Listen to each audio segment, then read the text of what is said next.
Now let us begin by entering, for just a moment, into a silence within ourselves. Not the silence of forced quiet, but the inner stillness in which truth announces itself. For unless we become receptive, unless we become still, we cannot hear the gentle whisper of the Spirit that reveals our true identity. And it is this identity that has been misunderstood, misrepresented, and hidden beneath centuries of fear, guilt, and human belief. For generations we have been taught to see ourselves as sinners, separate, unworthy, forever trying to win the favor of a God who appears distant and withholding. My friends, this belief did not come from God. It came from the human mind, from a sense of separation that never existed in truth. There is no place in the infinite activity of God where a sinner can be found. There is no such being in the kingdom of God. There is only the child of God, pure, whole, and untouched by anything the human mind calls sin. The tragedy of the sinner concept is not merely that it fills individuals with shame, but that it blinds them to the presence already within. It makes one search outward for forgiveness, outward for redemption, outward for a God who can only be found at the center of one's own being. And so today, let us lay aside, even if only for a moment, the entire mental burden of unworthiness. Let us release the centuries-old conditioning that tells us we must climb some ladder of moral improvement in order to be accepted. God is not withholding anything from you. God is not waiting for you to become better, holier, purer. God is simply waiting to be recognized as the very life of your being. You see, when we accept the label of sinner, we accept a false identity. We accept a selfhood apart from God. And the moment we do that, we step into a life of effort, struggle, guilt, and fear. But when we awaken, when the veil lifts even slightly, we discover that we were never separate to begin with. We discover that identity is not something we earn. It is something we are in this hour. We are not here to improve the human self or to polish its virtues. We are here to behold the truth that has been true from the beginning, that the soul within you is the offspring of God, that the spirit within you is one with the infinite, that your true identity is the Christ, God expressing as individual being. And if this is so, and it is, then the entire concept of the sinner melts away like a shadow vanishing in the presence of light.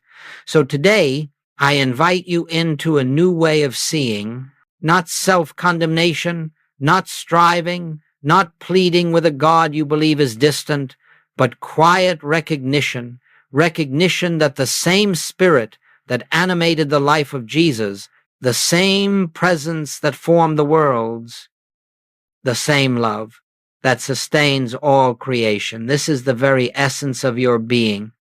And the purpose of this class is to bring that recognition into your consciousness so clearly, so gently, so deeply, that you may walk free of the old identity and rest in the truth of your divine sonship.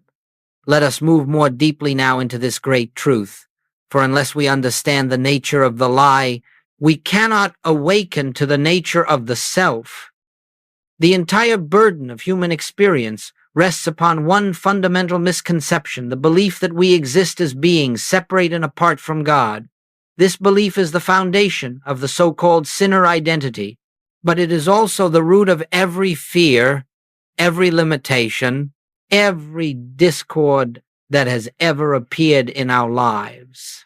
And yet, my friends, it is a belief without substance, a dream accepted as reality simply because the world has agreed upon it. You see, the human mind, the mind that judges, fears, condemns, remembers offenses, imagines a future, and clings to the past, that mind can never know its own source. It can never comprehend the nature of God. because it is but the mechanism of the personal sense of self. The human mind is not the instrument of realization. It is the veil that obscures it. And so long as we attempt to understand spiritual truth through the intellect, we will remain in the bondage of contradiction. The separation we feel is not an actual condition. It is a state of awareness, darkness. It is the sleep of forgetting what we are. Just as a man who dreams he is drowning awakens to find himself safe in his bed, so too do we awaken to discover that the entire drama of separation existed only in the dream of the personal mind. The human self, the one burdened with guilt, striving for improvement, frightened by its own inadequacy, is not the self that God created. It is a construct of thought, inherited from centuries of conditioning. It lives by reaction, by fear, by desire, by the belief in two powers, good and evil, God and the world, spirit and matter. And as long as we identify with that self, we must live under the law of duality. But listen closely. Nothing the human self attempts can bring it into union with God, because union already exists. The work is not to become one with God. The work is to awaken to the oneness that has never been broken. The sinner identity cannot awaken. Only the Christ can awaken. The frightened self cannot lift itself into spiritual vision. Only the spirit within can reveal the truth of its own nature. This is why, when Jesus said, "I can of mine own self do nothing," he was revealing the great mystical secret. There is no power in the human mind to know God. It is not equipped for that. It is not designed for that. The human mind belongs to the world of effect, whereas spiritual realization belongs to the realm of cause. And until we relinquish trust in the human mind, in its schemes and judgments, we cannot hear the still small voice that whispers, "Thou art ever with me, and all that I have is thine." The sense of separation, then, is not something we must overcome. It is something we must stop believing in.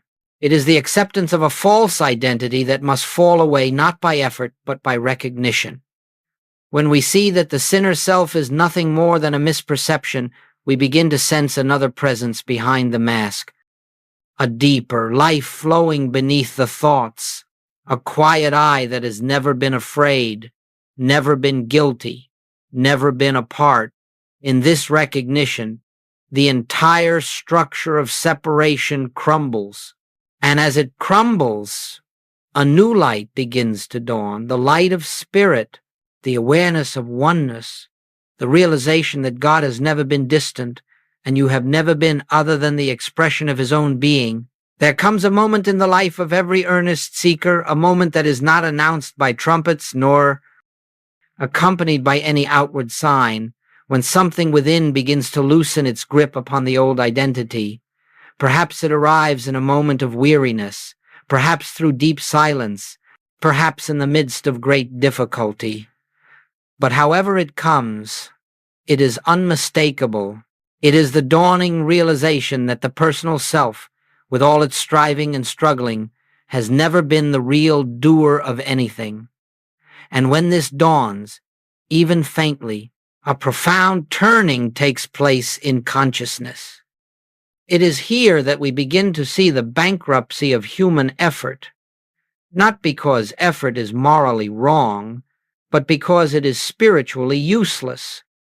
The personal mind, in its attempt to solve problems, reform itself, overcome its faults, or achieve spiritual merit, cannot accomplish what it seeks. Why? Because the problems created by the sense of separation cannot be resolved by the sense of separation. A self apart from God can never bring itself into union with God. It is like trying to lift oneself by one's own bootstraps. This dawning recognition is the turning point. For the first time, we glimpse the meaning of the words, I can of mine own self do nothing. And if we sit quietly with that statement, not rushing to interpret it, not resisting it, but simply allowing it to penetrate, we experience a freedom the human self has never known. For in recognizing that the personal self can do nothing, we are simultaneously recognizing that something else, something deeper, something eternal, must be the true life of us at this moment. The old identity begins to fade. The I that was anxious, the I that felt guilty, the I that tried to be better begins to dissolve like mist in sunlight. You may notice a lightness, a silence, or simply a release from the compulsion to fix yourself or justify yourself. This is not passivity. It is the emergence of a new center, of being a center not located in the mind, but in the spirit. It is here that many become frightened, for the ego interprets dissolution as death. But I tell you, this is not death, it is birth. It is the birth of the true self, the Christ self, rising within your own consciousness. And as this new awareness begins to unfold, one notices something beautiful. The struggle to reach God is replaced by the recognition that God has always been reaching you. This turning point does not come through reading or study alone. It comes through receptivity, through the quiet willingness to let go of the belief that your life is sustained, directed, or redeemed by human means. It comes when you stop trying to become spiritual and instead yield to the truth that spirituality is the very essence of your being. In this new light, you begin to understand that all your efforts to be good, all your attempts to earn grace, were based on the false idea that God was outside of you. And when that belief falls away, you discover that the divine presence is not something you reach, it is something you reveal. This is the turning point, when the sinner identity begins to crumble and the child of God begins to appear, when the facade of personal power dissolves and the true power of the Father within comes into view, when prayer is no longer supplication but listening, when life is no longer struggle but unfolding, when you cease trying to live your life and allow life to live itself as you. And once this turning has begun, once this inner shift has taken root, the path forward is no longer a matter of effort. It becomes a matter of surrender, of recognition, of quiet and steady awareness, of the presence that now stirs within. Now we come to the sacred moment, the moment upon which the entire spiritual journey turns.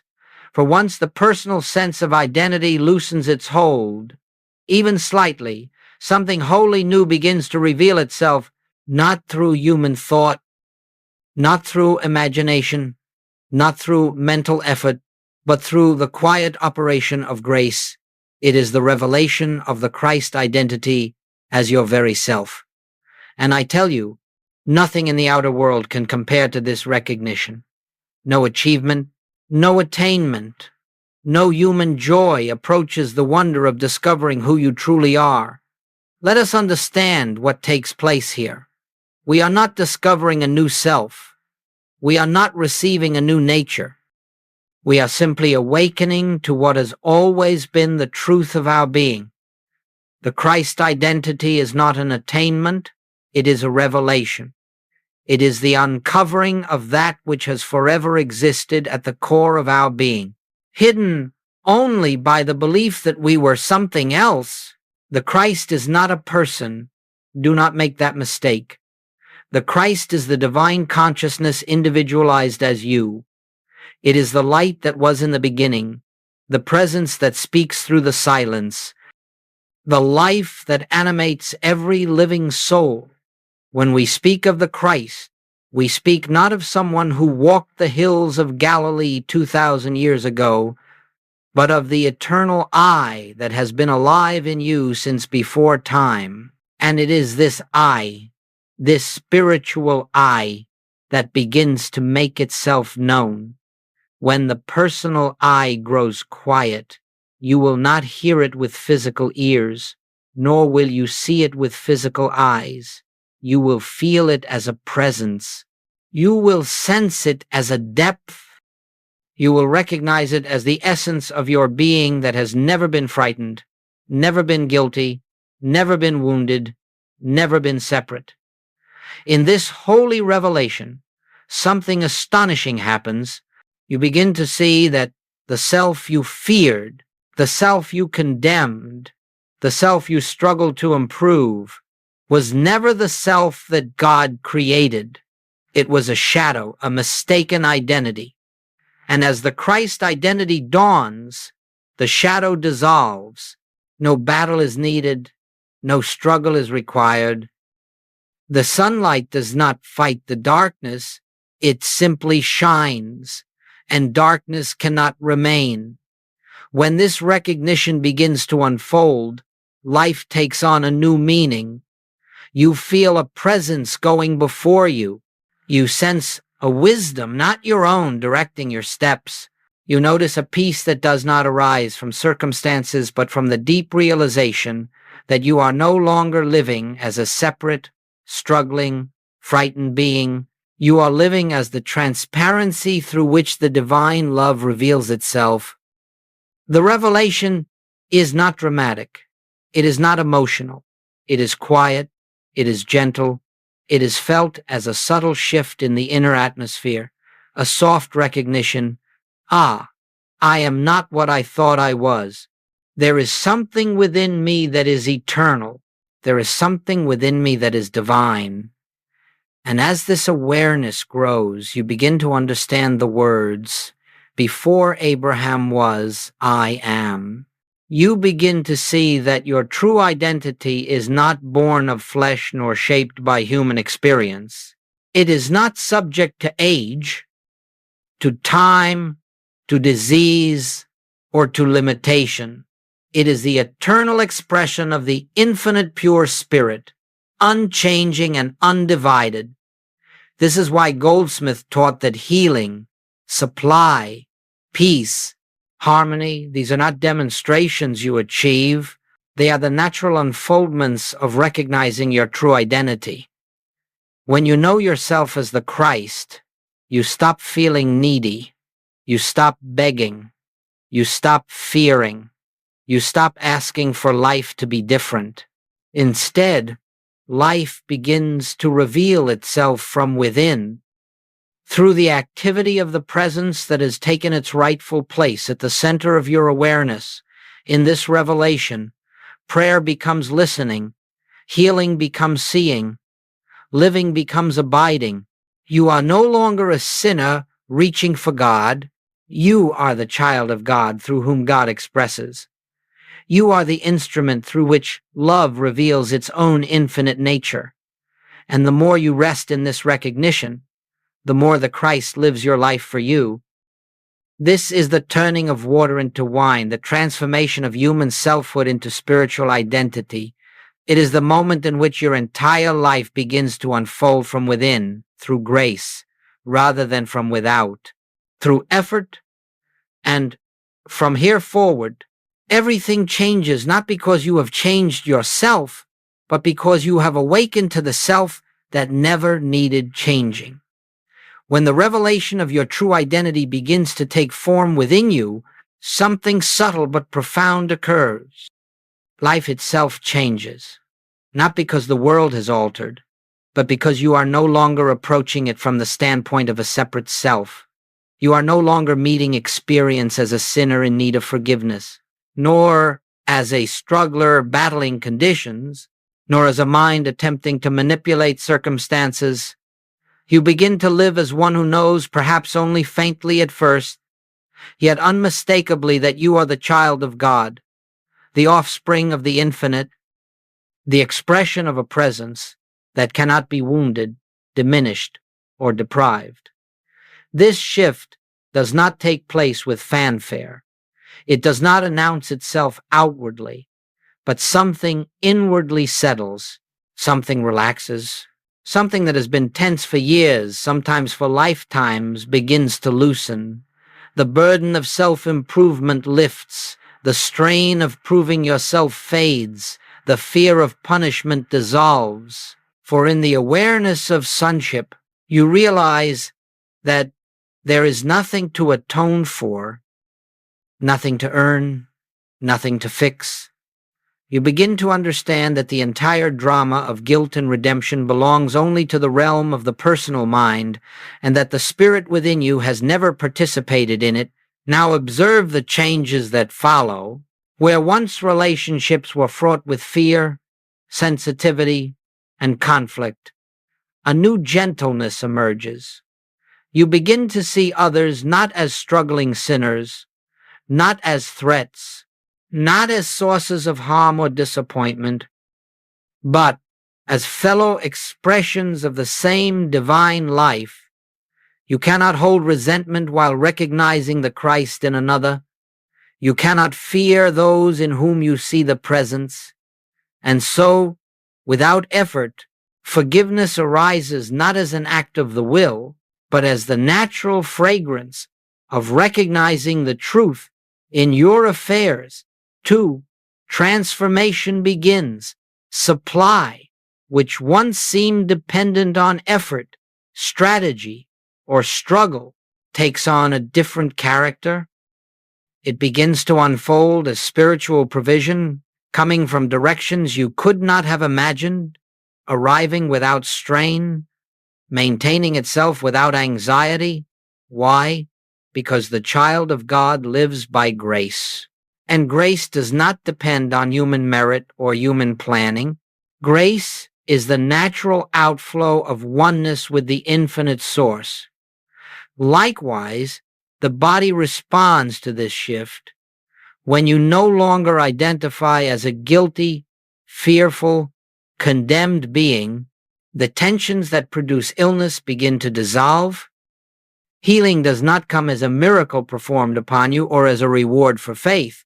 Healing comes because the false sense of self that produced fear, guilt, and resistance has been replaced by an awareness of harmony, peace, and spiritual identity.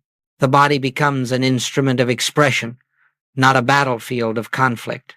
You may also notice that your responses to life change. Where once you reacted to appearances with fear, anger, or urgency, now there arises a stillness, a pause, within which the presence makes itself known. You begin to live from the center, not the surface. You begin to respond from spirit, not from emotion. You begin to move through life guided rather than driven. And this guidance does not come as dramatic visions or mystical signs. It comes quietly, gently, through intuition, through inner knowing, through the simple awareness of the next right step. All of this is possible because the fundamental belief that you are a separate, guilty self has dissolved. You are no longer trying to earn your place in the kingdom. You are beginning to realize that you never left it. You are no longer trying to become holy. You are recognizing that holiness is the nature of your being. You are no longer praying to a distant God. You are living from the God that is your life. And the beauty of this transformation is that it does not depend on outer conditions. It does not matter whether your circumstances remain the same for a time. It does not matter whether the world acknowledges your growth. The transformation takes place in consciousness, and as consciousness expands into the realization of oneness, the outer world inevitably mirrors this inner change. Harmony begins to appear, not because you forced it, but because harmony is the nature of the Christ within you. Thus, the old identity dissolves, and a new way of being emerges, effortless, graceful, quiet, yet infinitely powerful. You live now not as a sinner trying to reach God, but as the child of God through whom God expresses its love, its intelligence, its abundance, and its peace. And this, my friends, is the beginning of true freedom. The freedom that comes not from changing the world, but from knowing who you are in the midst of it. Now that we have seen the beginnings of transformation that arise when the false sense of identity loosens, let us turn to what may be called practice. But I must remind you, practice in the infinite way is not a method for gaining something, nor is it a technique by which you change the world or even change yourself. Practice, as we use the word, is simply the art of recognition, the steady returning of your attention to the truth of your being until the truth lives you, breathes you, moves you, and expresses itself as you. We are not adding anything to you. We are uncovering that which is already present. The Christ identity does not need to be developed. It needs to be recognized. It does not need to be strengthened. It needs to be acknowledged. And so our practice is not effort, it is remembrance. Let us begin with inner listening every day. Indeed, many times a day, allow yourself a moment in which you turn inward, away from the noise of the world and the chatter of the mind, and rest in stillness. Do not seek a message. Do not try to hear words. Do not attempt to receive guidance. Simply be still and know. This knowing is not intellectual. It is a felt awareness of presence. It is the quiet recognition, here within me is the life of God. Whether you feel it or not, whether there is sensation or silence, the practice is the same. You turn within and acknowledge the invisible that animates your being. Next comes the practice of identity. Throughout the day, gently remind yourself, not as affirmation, not as repetition, but as recognition, who you truly are. When fear comes, acknowledge, this fear is not mine, for the I that I am is spirit. When lack appears, recognize, this appearance has no power over the Christ that I am. When confronted with conflict, quietly remember, the presence within me is the presence within all. These are not words used to change the outer picture. They are openings in consciousness through which the deeper realization dawns that you are not the outer human trying to manage life, but the inner Christ expressing itself through experience. Let me remind you also of the practice of non-reactivity. The outer human self reacts, the inner Christ responds. Whenever possible, do not meet the world with impulsive judgment, emotion, or fear. Instead, pause even for a breath and allow the inner presence to rise. That pause is the doorway through which grace enters. That pause is the space in which the human mind yields to the divine. Mind, in this practice, you will find that your life becomes less noisy. Not because the world has changed, but because you no longer live from the surface. You begin to dwell in the center, in the place where God is known, and from that center, the world appears differently. There is also the practice of see the Christ in others, not by forcing yourself to think loving thoughts, but by recognizing that the same life that animates you animates everyone. When someone appears as adversary or stranger, quietly say within yourself, behind this appearance is the same presence that lives in me. This recognition does not change them. It reveals you. It brings you into alignment with the truth. And in that alignment, discord dissolves. Now, some will ask, how long must I practice? As long as you believe yourself to be an outer human, practice is necessary. But as recognition deepens, you will find that practice becomes effortless. It becomes your natural state. You live more frequently from the awareness of the inner Christ, and less from the demands of the personal self. The shift happens gradually at times, and suddenly at others. But it happens. It must happen, because it is not your effort that accomplishes it. It is the nature of truth revealing itself. Remember always that practice is not striving. It is surrender. It is not asking. It is listening. It is not achieving. It is recognizing.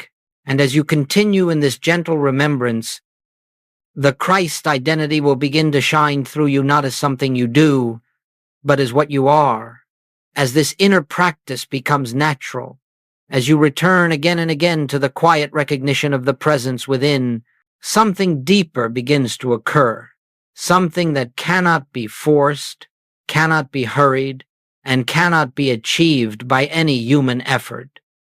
It is the gradual and sometimes sudden disappearance of the old identity, the sinner self, the personal sense of me, loses its solidity. It becomes transparent. It no longer holds the authority it once had over your thoughts, your emotions, or your experience.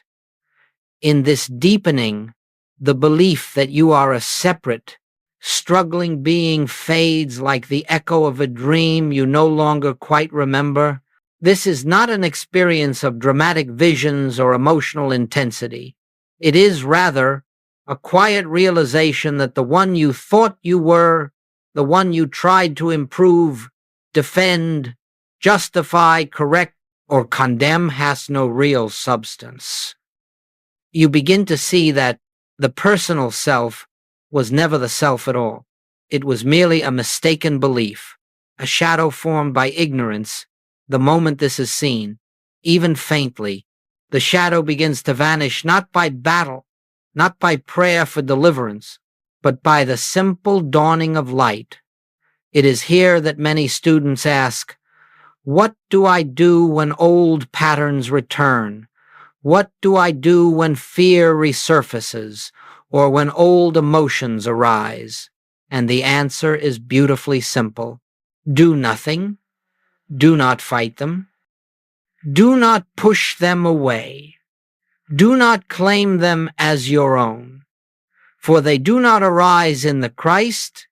They arise in the remnants of the old identity, and their appearance is merely the indication that the deeper self is making itself known, dissolving that which never truly belonged to you. You are not responsible for erasing these patterns. You are responsible only for recognizing that they do not define you. Let them pass like clouds across the sky of your consciousness. Do not identify with them. Do not follow them. Stand still in your stillness, in your non-reaction. The sinner identity fades.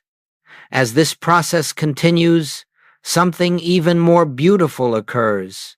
You begin to feel the presence as your very self, not as something you touch occasionally in meditation, not as an experience that comes and goes, but as the essence of your being. A quiet joy appears unattached to circumstances. A profound peace arises independent of conditions. A sense of inner stability emerges so anchored that no storm of emotion, no surge of fear, no outer circumstance can shake it. This is not because you have become stronger. It is because the you that could be shaken is dissolving. The child of God is emerging. And the child of God does not live by the world's law. The child of God is sustained by grace, guided from within, protected not by outer defenses but by the very nature of divine presence, you may notice that in this deepening, the need to control life diminishes. The compulsion to explain yourself, to justify yourself, to prove yourself in subtle ways or obvious ones loses its force. Why? Because the self that demanded validation is no longer the one living your life. You begin to feel, perhaps for the first time, that life is living you, that love is expressing itself as you, that wisdom is guiding your steps. This deepening also brings with it a new humility, not the humility of unworthiness, but the humility of truth, the recognition that I, the personal I, can do nothing, because the personal I is not the one who lives. The only I that truly exists is the I of God, the I of Christ, the I that is infinite, eternal, complete. When this is seen, the sinner identity falls away naturally. There is no more room for self-condemnation. When you understand that the self you once condemned was never yourself at all, and as the sinner identity dissolves, you begin to live with an ease you may never have known. You begin to relax into the simple, profound truth: I live, yet not I. Christ liveth as me. In this realization, life becomes harmonious not because challenges vanish, but because you no longer meet them as a vulnerable, separate self. You meet them as the transparency through which the presence expresses itself. And in that realization, even the challenges become opportunities, opportunities to rest more deeply in the truth of who you are. This is the deepening, the quiet, effortless disappearance of the false, and the gentle, luminous appearing of the real. Not two selves battling, but one self revealing itself as the only self there is. As this deepening unfolds, as the old identity dissolves and the awareness of your true sonship becomes the ground from which you live, you will find that the world begins to respond to you in ways that may seem mysterious, even miraculous, when viewed from the standpoint of the personal mind. But remember, these are not miracles. They are the natural effects of a consciousness aligned with its source. They are the fruit of living as the child of God rather than the sinner of the world.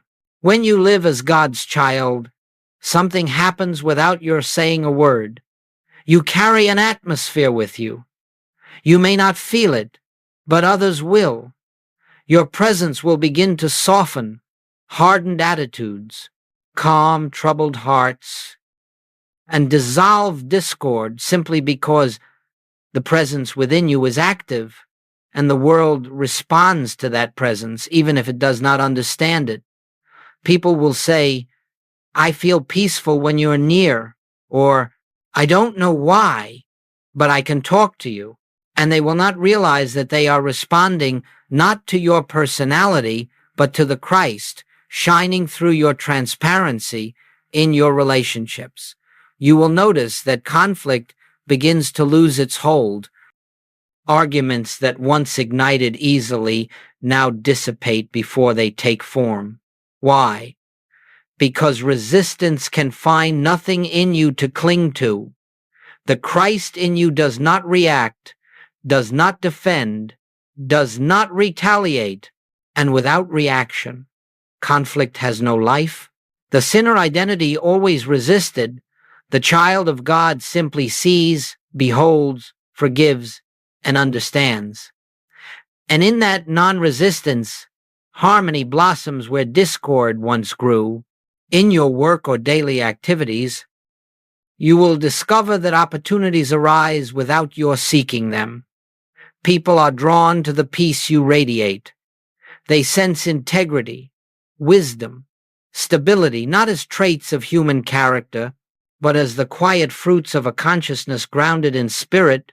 You may find that solutions come more swiftly, not because you think more cleverly, but because your mind is no longer cluttered with fear and self-concern.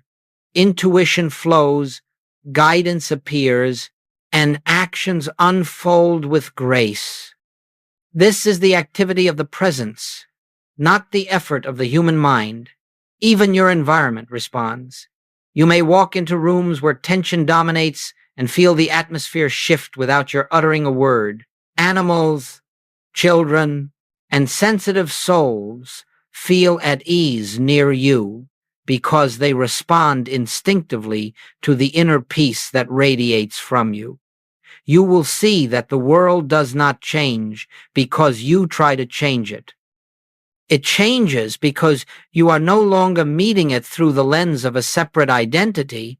You are meeting it through the recognition that all life is one, life appearing in infinite forms. Supply becomes a different experience as well. You cease to chase after it, and it ceases to run from you. As Goldsmith taught, supply is not something you get, it is something you reveal. And as you live from the truth of your oneness with the infinite, supply flows naturally from unexpected places, in perfect timing, and with no sense of strain. The child of God does not wonder where his bread will come from, for he lives in the consciousness that all that the Father hath is forever pouring through him. Perhaps one of the most beautiful fruits of this realization is the freedom from fear, not because danger has vanished from the world, but because you no longer live as the one who can be harmed.